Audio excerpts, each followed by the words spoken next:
अस्सलाम वालेकुम क्लास, कैसे हैं आप सब। हमारा सब्जेक्ट है साइंस। यूनिट नंबर 2 है सेंसेस एंड सेंस ऑर्गन और टॉपिक है एयर, कान के बारे में। सबसे पहले एयर के बारे में पढ़ लेते हैं। Our ears detect sound energy. हमारा जो कान है वो क्या कर रहा है, डिटेक्ट कर रहा है, मालूम करना है किसको, साउंड एनर्जी को, आवाज़ को।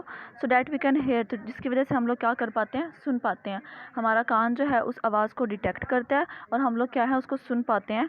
दे आर आल्सो सेंसिटिव। सेंसिटिव कहते हैं हसास हिस्से को, ये हसास भी है टू द पोजीशन के हिसाब से and movement of the head, और हमारे सर की, हमारे हेड की हरकत की वजह से। As a result the ear is not only the organs for hearing. तो हमारे पास ऑर्गन कौन सा है हेयरिंग का, एयर है। It also controls our senses. ये हमारी क्या करता है, कंट्रोल करता है हमारी सेंसेस को एंड हमारे बैलेंस को, हमारी बराबरी को, तनासुब को। सेकंड पार्ट है इसका, the part of the ear we see is called the outer ear. कान का जो हिस्सा हमें बाहर की तरफ नज़र आता है उसको हम लोग आउटर एयर कहते हैं। Most of the ear is inside the bones of the skull. हमारे कान का जो एक हिस्सा सिर्फ बाहर है, बाकी दो हिस्से जो हैं वो कहाँ हैं, स्कल के अंदर है, हमारे सर के अंदर है। When it is protected from damage, और ये क्या करता है, स्कल क्या करता है, इसको डैमेज होने से बचाता है, डैमेज होना, ख़राब होना। Because the outer air is funnel shaped. Funnel कहते हैं कि जो जैसा ये दिखाया हुआ है ये वाला पोर्शन, कि जो ऊपर से क्या हो, बाहर वाली साइड से क्या हो, बड़ा हो, और अंदर वाली साइड से क्या होता जाए, नैरो होता जाए, बारीक होता जाए। It can collect sound wave. ये क्या कर सकता है, कलेक्ट करता है, जमा करता है साउंड वेव्स को। हम लोग जो भी चीज़ बोलते हैं, जो भी अल्फाज अदा करते हैं, वो वेव्स की शक्ल में क्या होते हैं, हमारे कान के अंदर दाखिल होते हैं। फ्रॉम मूविंग ऑब्जेक्ट, जब भी कोई चीज़ हिलती है तो आपको उसकी आवाज़ आती होगी। तो क्या है, जब भी कोई चीज़ हिलती है तो उसकी जो साउंड वेव्स होती हैं वो क्या होती हैं, हमारी कानों से टकराती हैं और हमें पता चलता है कि क्या चीज़ जो है वो किस चीज़ की ये आवाज़ है। It focuses them on the ear drum inside the head. The ear drum then vibrate. जब भी कोई चीज़ जो है वो हरकत करती है तो क्या होता है, हमारा जो एयर ड्रम होता है हमारे हेड के अंदर वो क्या होता है, वाइब्रेट होता है। सॉरी, एयर के अंदर हमारा जो एयर ड्रम है वो क्या होता है, वाइब्रेट होता है। Making a group of three tiny balls called ossicles. और हमारा एयर ड्रम किससे बना हुआ है, एयर ड्रम्स के बाद क्या आता है कि एक छोटी छोटी 3 बोन्स आती हैं जिसको हम लोग बोलते हैं ऑसिकल्स। उन तीनों को कंबाइन करके क्या बोलते हैं, ऑसिकल्स बोलते हैं। और उनको सेपरेट अगर बोला जाए तो वो हैमर है, एनविल है एंड स्टिरअप है।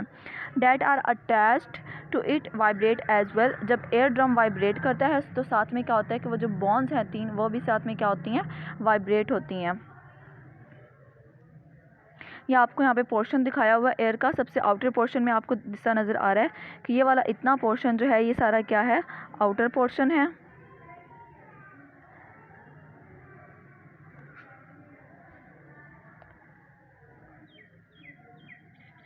ये हमारा जो है आउटर पोर्शन है यहाँ तक। इसके अंदर क्या आ रहा है कि आउटर एयर बताया हुआ है, उसके बाद एयर कनाल है। कनाल मतलब नहर की तरह, नाली की तरह जो एक बारीक सी लाइन होती है वो है। उसके बाद जो है एयर ड्रम है।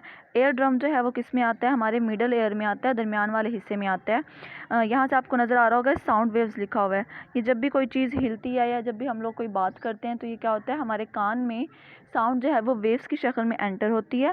और फिर उसके बाद ये कहाँ पे जाती है, एयर कनाल में जाती है। एयर कनाल के बाद ये कहाँ पे करती है, एयर ड्रम में आती है। एयर ड्रम के बाद आपको यहाँ पे 3 बोन्स नज़र आ रही हैं, ये वाली। इनको हम लोग एनविल, हैमर और स्टिरअप बोलते हैं। जब भी कान में आवाज़ जाती है तो एयर ड्रम वाइब्रेट होता है, साथ में क्या है, ये 3 जो बोन्स हैं ये भी क्या होती हैं, वाइब्रेट होती हैं। उसके बाद जो है एयर जो है वो कहाँ पे चली जाती है, हमारे इनर एयर में चल जाती है, कान के सबसे अंदरूनी हिस्से में चल जाती है। ठीक है, यहाँ पे कुछ सेमी सर्कुलर कनाल्स है। सेमी का मतलब होता है हाफ, किसी चीज़ का आधा। यहाँ पे देखने होंगे आपको पूरा सर्कल नज़र नहीं आ रहा, तकरीबन ये हाफ है। यहाँ पे दाखिल होती हैं, फिर ये कोक्लिया में आती हैं, और लास्ट में ये वाला हिस्सा जो है ये आपको नज़र आ रहा है, ये नर्व्स टू द ब्रेन है। यहाँ पे सिग्नल्स आते हैं और इस नर्व्स के पास आते हैं तो ये क्या होती है कि नर्व जो है ये ब्रेन से अटैच्ड होती है और हमारे सिग्नल सारे कहाँ पे चल जाते हैं, हमारे ब्रेन में चले जाते हैं। उसके बाद जो है ऑसिकल जो है that act as lever and magnify the forces of vibration moving the liquid inside the snail shaped inner ear और कोक्लिया। इससे आपको पीछे बताया था कि एक स्नेल शेप जो है, एक गोल से आपको नज़र आ रही होगी, गोल गोल लिपटी हुई, उसके अंदर से क्या है, हमारी वाइब्रेशन जो है वो एयर वाइब्रेशन जो है वो गुजरती है, उसको हम लोग कोक्लिया बोलते हैं। The vibration inside the cochlea make tiny hairs move. हमारे कान के अंदर क्या होते हैं, अंदरूनी हिस्से में कुछ बाल भी होते हैं। जैसे ही वो कोक्लिया मूव करता है, जो उसके साथ जो हमारे हेयर्स अटैच्ड होते हैं, कान के छोटे छोटे बाल अटैच होते हैं, वो भी क्या होते हैं, वाइब्रेट होते हैं, हिलते हैं। As these hairs are attach to nerves, और वो जो हेयर्स हैं वो किससे अटैच्ड हुए होते हैं, जुड़े होते हैं, हमारी नर्व से अटैच हुए होते हैं। Every time they are vibrated message are send to the brain. जितनी दफ़ा हम लोग बात करेंगे उतनी दफ़ा जो है एयर ड्रम वाइब्रेट होगा, एयर ड्रम वाइब्रेट होगा तो बोन्स जो है वाइब्रेट होंगी, बोन्स के बाद क्या हमारा कोक्लिया में आवाज़ जाएगी, उसके बाद जो है हमारे हेयर्स जो हैं कान के अंदर वो वाइब्रेट होंगे, और जितनी दफ़ा हेयर वाइब्रेट होंगे उतनी दफ़ा क्या है हमारे ब्रेन में क्या चला जाएगा, मैसेज चला जाएगा। These nerve messages enable us to hear and understand sounds including speech। ये जो हमारे मैसेजेस होते हैं या हमारी ब्रेन में जो मैसेजेस जाते हैं वो हमें क्या करते हैं, इस काबिल बनाते हैं कि हम लोग ये पहचान सकें कि आवाज़ किसकी है। ठीक है, हम लोग ये बात कर रहे हैं, किसी भी चीज़ की आवाज़ आती है, कुछ आवाज़ें बहुत ज़्यादा हाई होती हैं, लाउड होती हैं, कुछ जो है बहुत ज़्यादा लो होती हैं, तो ये किसकी वजह से हमें पता चलता है कि आवाज़ ज़्यादा है या कम है, हमारे ब्रेन की वजह से। ठीक है, क्योंकि हमारा ब्रेन जो है उसको कंट्रोल कर रहा होता है। The air and brain working together, हमारा कान और हमारा ब्रेन जो है वो इकट्ठे काम करते हैं। कैन सेपरेट साउंड्स, और ये क्या करते हैं कि जितनी भी साउंड्स जो हम लोग सुन रहे होते हैं उनको क्या करते हैं, सेपरेट करते हैं, अलहदा करते हैं, depending on how loud they are और हाउ हाई और लो। और ये हमारे क्या डिसाइड करते हैं, जब एयर और ब्रेन इकट्ठे काम करते हैं तो ये क्या डिसाइड करते हैं कि आवाज़ जो है वो कितनी ज़्यादा हाई है, कितनी ज़्यादा लो है। हैविंग टू एयर्स, हमारे कितने कान होते हैं, 2 कान हैं।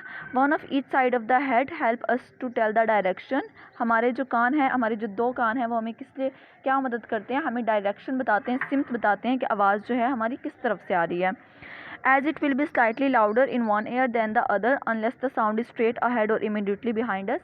हमें क्या करते हैं, दोनों कान बताते हैं कि आवाज़ जो है किस सिम से आ रही है, राइट साइड से आ रही है, लेफ़्ट साइड से आ रही है, सामने से आ रही है या पीछे से आ रही है। आपकी डायरी क्या है, learn the function of outer air, आपने आउटर एयर के क्या करना है, फंक्शन जो है वो आपने याद करना है, एंड कोक्लिया और उसका भी फंक्शन याद करना है, और आपने डायग्राम बनानी है एयर की। Thank you.